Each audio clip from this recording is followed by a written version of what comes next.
name is Andrew Lopez, And my name is Daniel Burke. and this presentation will be on the functionality of a robotic nurse module aboard the International Space Station. And currently, in normal space exploration, it's extraordinarily dangerous. If anything were to happen, astronauts can't really rely on much. They can only rely on themselves. They don't have much resources, only a sufficient amount in situations. In a medical emergency, the standard procedure is to send the astronaut back down to Earth so that they can be treated. It's not that much of a problem because it only takes a few hours to get someone from the ISS back to Earth. But if they're just somehow unable to do that, or on longer space treks, such as in the future if they go to Mars, that would be an unreliable method. And also, astronauts need to have their health constantly monitored because being in space for too long can have ill effects because of loss of bone strength and the zero gravity.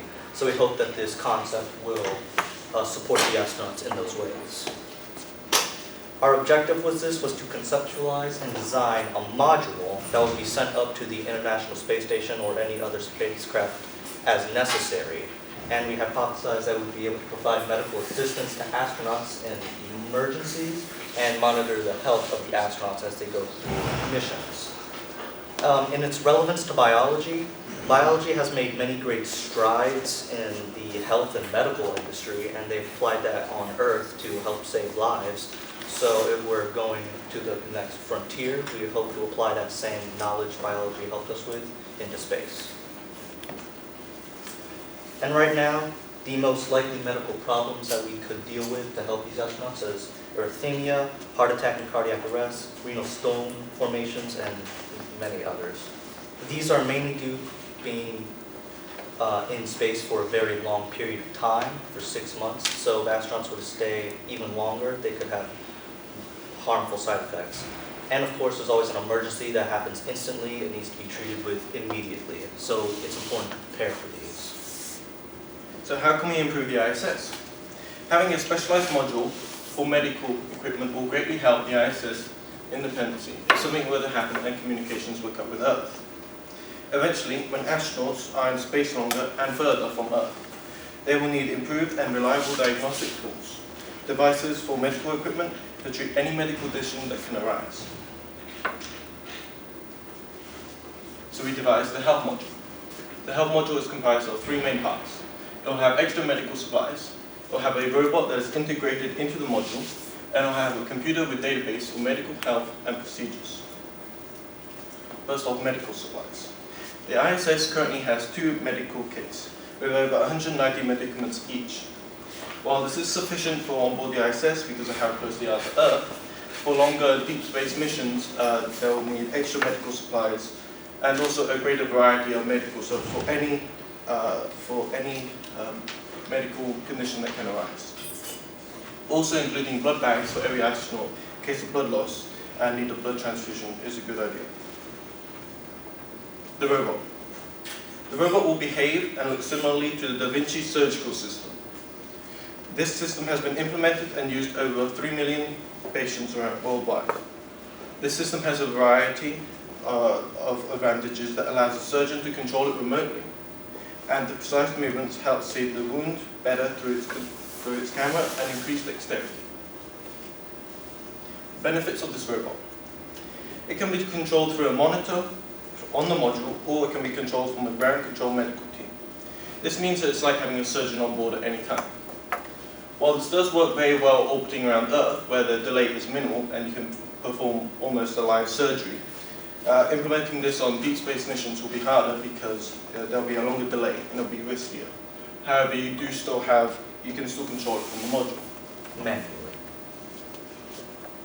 And finally, we will have a computer with a database for medical health and procedures. The computer on the module will have an advanced program that will be able to swiftly find medical procedures for severe and non-severe injuries.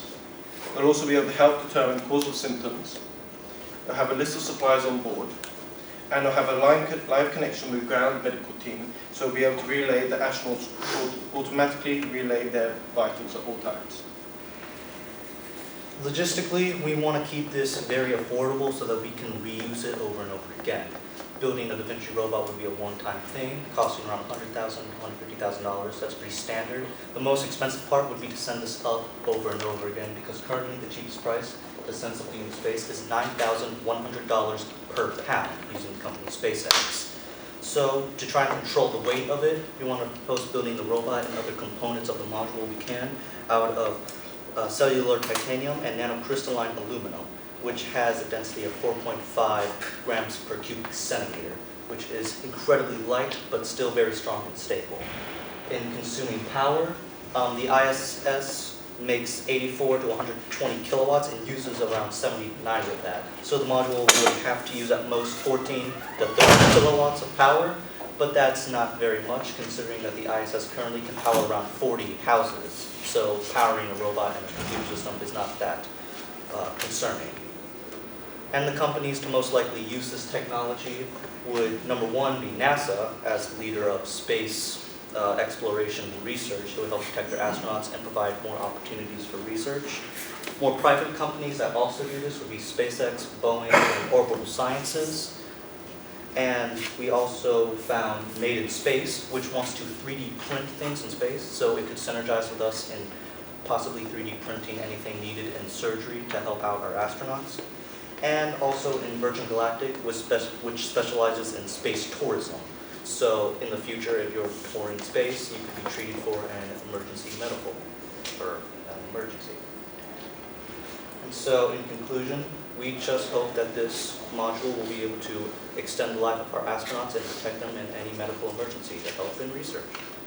Thank you very much. We acknowledge the presence of Dr. Akbas, another mentor who is very supportive of their mentees. Okay, so questions? Open now for questions. Anybody?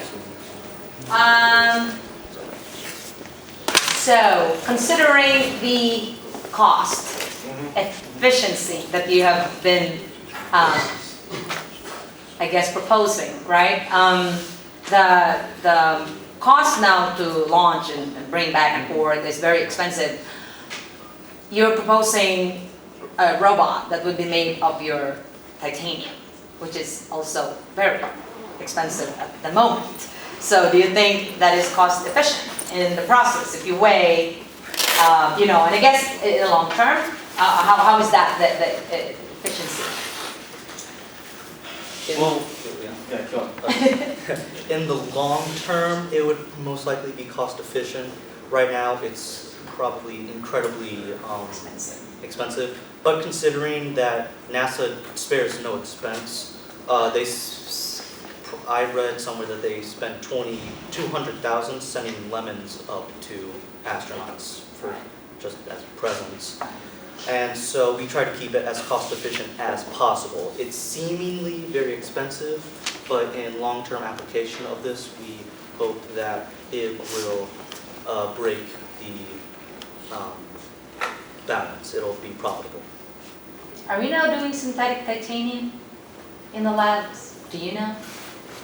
Or are these all harnessed titanium? So because your main element to use is titanium, right? You're thinking about doing titanium, like we're manufacturing steel now, right? So are we manufacturing titanium at this point?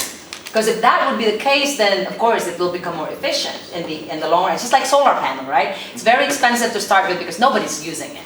And so, the efficiency goes with demand, right? And so that's primarily is what your plan, the debacle in the plan, I think, is the startup because nobody is using much yet. But if we are synthesizing titanium and producing, then it's probably become more efficient, right?